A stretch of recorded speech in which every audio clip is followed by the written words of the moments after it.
আল্লাহর কাছে ক্ষমা চাওয়ার নকল উপায় তোতা পাখির মতো আস্তাগফিরুল্লাহ আস্তাগফিরুল্লাহ আস্তাগফিরুল্লাহ আওড়ানো। অনেকে এটা এতই কৃত্রিম ভাবে করে যে আলী রাদিয়াল্লাহু আনহু একবার একজনকে এমন করতে দেখে বললেন, তোমার ইস্তিগফারের জন্য ইস্তিগফার করা লাগবে, কারণ আপনার জিভ শুধু কতগুলো আরবি শব্দ আওড়াচ্ছে আর কিছুই না। আল্লাহর কাছে সত্যিকারের ক্ষমা চাইতে আমাদেরকে বাধা দেয় একটা জিনিস, নিরাশা। কিছু মানুষ ধরেই নিয়েছে যে আমি অনেক খারাপ কাজ করেছি, আল্লাহ আমাকে খুব একটা পছন্দ করেন না। অনেকে আবার এমনও বলে, আমি নিজের কানে শুনেছি যে আল্লাহ আমাকে ঘৃণা করেন, আল্লাহ আমাকে ঘৃণা করেন, আল্লাহ আমাকে দেখতে পারেন না, আল্লাহ আমার উপর রেগে আছেন কারণ আমি অনেক অনেক খারাপ কাজ করেছি। আমি জানতাম আল্লাহ চান না আমি এটা করি, তাও আমি করেছি, বারবার করেছি। তাই ভালো মানুষের লিস্ট থেকে আল্লাহ আমার নাম কেটে দিয়েছেন। আমার প্রার্থনার কোনো মূল্য নেই। এবং যখন কেউ এরকম বিশ্বাস পোষণ করে তখন সে অন্যদের কি বলে জানেন, আমি খুব খারাপ মানুষ, আপনি কি আমার জন্য দোয়া করতে পারবেন? কারণ আমার তো লিস্টে নাম নেই, আপনার নিশ্চয়ই আছে, তাই আপনি আমার হয়ে দোয়া করুন। আল্লাহ অন্তত আপনার কথা শুনবেন, তার সাথে আপনার ভালো সম্পর্ক, হয়তো এটাই আমার একমাত্র সুযোগ, কারণ আল্লাহ আমার নিজের দোয়া কখনোই শুনবেন না। চলো নূহ আলাইহিস সালামের কথায় যাই। তিনি কাদেরকে ক্ষমার প্রস্তাব দিয়েছিলেন? পৃথিবীর সবচেয়ে অবাধ্য জাতিগুলোর একটিকে। তারা লাগাতার আল্লাহর অবাধ্যতা করত। নূহ আলাইহিস সালাম তাদের বললেন, তোমরা যদি ক্ষমা চাও তাহলে আল্লাহ তোমাদের ক্ষমা তো করবেনই, উপরন্তু তিনি তোমাদের জন্য পৃথিবীর প্রাচুর্যের দরজা খুলে দিবেন। মানে আপনি নিজের ব্যাপারে নিরাশ হতে পারেন না, আপনি নিজেকে বলতে পারেন না আমি খুব বেশি নিচে চলে গেছি, ক্ষমা প্রার্থনা করা আমাকে মানায় না। অন্যরা হয়তো পারে, কিন্তু আমার ক্ষমার দিন শেষ, আমি আশার অতীত। মা আমার জন্য দোয়া করলেও করতে পারে, অথবা অমুক ভালো লোক আমার জন্য দোয়া করতে পারেন। আর এখানেই শয়তান এসে জুড়ে বসে, মানুষের হতাশার সুযোগ নিয়ে সে আরো খারাপ জিনিসের দরজা খুলে দেয়। সেটা কি জানেন? শিরক। শয়তান নকল ধর্মগুলো নিয়ে এসে তাকে বলে, তুমি খুব বড় গুনাহগার, জিসাস তোমাকে ক্ষমা করবেন। তুমি জিসাসের উপাসনা করো, তিনি তোমার হয়ে ঈশ্বরের কাছে ওকালতি করবেন। অথবা অমুক পীরের কবরে যাও, তার কাছে প্রার্থনা করো, তার কবরের সামনে মন্ডা মিঠাই রেখে আসো, তাহলে সে আল্লাহর কাছে তোমার সমস্যাগুলোর সমাধান চেয়ে নিবে। কারণ তুমি খুব বড় গুনাহগার, তুমি সরাসরি আল্লাহর কাছে চাইতে পারো না, কিন্তু পীর সাহেব আল্লাহর কাছে সম্মানীয়, তাই তার মাধ্যমে আল্লাহর কাছে পৌঁছাতে পারবে। এভাবে শিরকের দরজা খুলে যায়।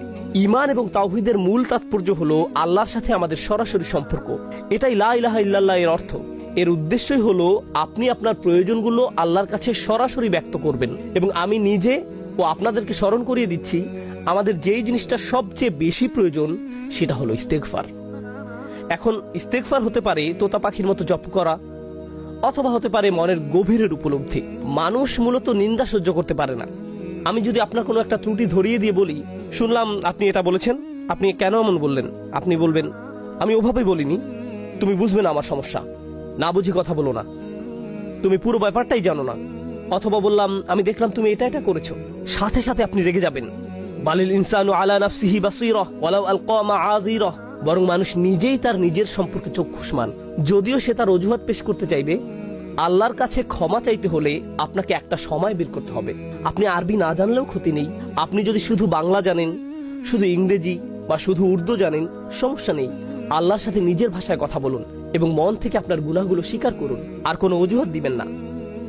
এটা করা খুব কঠিন, কারণ মানুষ যখন নিজেকে আয়নাতে দেখে তখন নিজেকেও মিথ্যা বলে। নিজেকে বলে, আমি অতটাও খারাপ নই, আমি যা করেছি তার পেছনে কারণ আছে, আমি অনেক কষ্টে ছিলাম।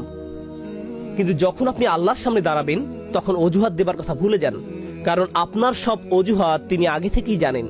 তিনি জানেন আপনি কি কষ্ট সহ্য করেছেন, তিনি আপনার সমস্যাগুলোর কথা জানেন। ইয়া রব, আমি অনেক মানসিক চাপে ছিলাম, তাই মদ খেয়েছি। এই ধরনের কৈফিয়ত তাকে দিবেন না, কারণ তিনি এসবের ব্যাপারে আপনার থেকেও ভালো জানেন। তার সামনে আপনাকে আসতে হবে সম্পূর্ণ আত্মসমর্পণ করে, কোনো ঢাল বর্ম ছাড়া, সব দ্বিধা, লজ্জা বা অস্বস্তি পেছনে ফেলে। আপনি অন্য কারো কাছে স্বীকার করতেও লজ্জা পাবেন যতক্ষণ না আপনি একেবারে খোলাখুলি ভাবে আল্লাহর কাছে সব স্বীকার করেন। আপনি যেসব খারাপ কাজ করেছেন, যেসব ভুল করেছেন, সব। আর আমি আপনাকে বলছি, যখন আপনি আপনার অন্তরের ময়লাগুলোকে শব্দে পরিণত করবেন তখন আপনার গাল বেয়ে কান্না ঝরতে বাধ্য। মানুষ যখন কারোর সামনে মনের সব ঢাল বর্ম খুলে ফেলে, বিশেষ করে আল্লাহর সামনে, তখন তার চোখ দিয়ে পানি ঝরবেই ঝরবে, কারণ সেটা খুব দুর্বল একটি মুহূর্ত। দুনিয়াকে আপনি দেখাতে চান আপনি কতটা শক্তিশালী আর আত্মবিশ্বাসী, আপনি কতটা ভালো আছেন। যেই আপনাকে দেখে ভাবে যে সব ঠিক আছে, কিন্তু একমাত্র যিনি জানেন যে সব ঠিক নেই, অনেক সমস্যা আছে, তিনি হচ্ছেন আল্লাহ। আপনাকে তার কাছে সব খুলে বলতে হবে। তখনই আপনি সত্যিকারের ক্ষমা চাওয়ার পর্যায়ে যাবেন। তখন আপনি সিজদায় ভিক্ষা চাইবেন। আর তখন আস্তাগফিরুল্লাহ আস্তাগফিরুল্লাহ শুধুই কতগুলো শব্দ হবে না, তখন সেটা হবে আল্লাহর সাথে একটা সত্যিকারের কথোপকথন। আল্লাহ আজ্জা ওয়া জাল্লার কাছে সত্যিকারের স্বীকারক। এটা যে কতটা কার্যকরী সেটা নিজে করে দেখুন। আপনার একান্ত নিজের জন্য একটা সময় বের করতে হবে, আর কেউ যেন কিছু শুনতে না পায়। হয়তো মধ্যরাত আপনার জন্য সঠিক সময় না, যদি এমন হয় যে আপনার স্ত্রী আপনার পাশে শুয়ে সব শুনতে পাচ্ছেন। হয়তো আপনি যখন গাড়িতে একাকী বসে আছেন সেটাই সময়। একা হওয়াটাই জরুরি। এটা আপনার আল্লাহর সাথে একান্ত সময়। এবং কথাগুলো উচ্চারণ করুন, নিজেকে বলতে শুনুন, আস্তাগফিরুল্লাহ, আস্তাগফিরুল্লাহ, আস্তাগফিরুল্লাহ। ফিসফিস করে বলবেন না। আর যদি আপনি কয়েকটা দোয়া আরবিতে মুখস্থ করে তোতা পাখির মতো আওড়াতে থাকেন, যেগুলোর অর্থ আপনার অজানা, সেই দোয়াগুলো অনেক সুন্দর ও জোরালো, আপনি সেগুলো আওড়াচ্ছেন অথচ আপনার মন সেগুলো বলছে না, শুধু আপনার জিভ বলছে, তাহলে আপনি ইস্তেগফার চাওয়া শুরুই করেননি। আপনি যে আরবি দোয়াগুলো বলছেন তার জন্য আল্লাহ আপনাকে প্রতিদান দিন, কিন্তু এটাকে ইস্তেগফার বলে না। ইস্তেগফার অন্য জিনিস। এবং যখন অশ্রু ঝরে, যখন মনের দ্বিধা খুলে যায়, তখন প্রাচুর্যের দরজা খুলে যায়।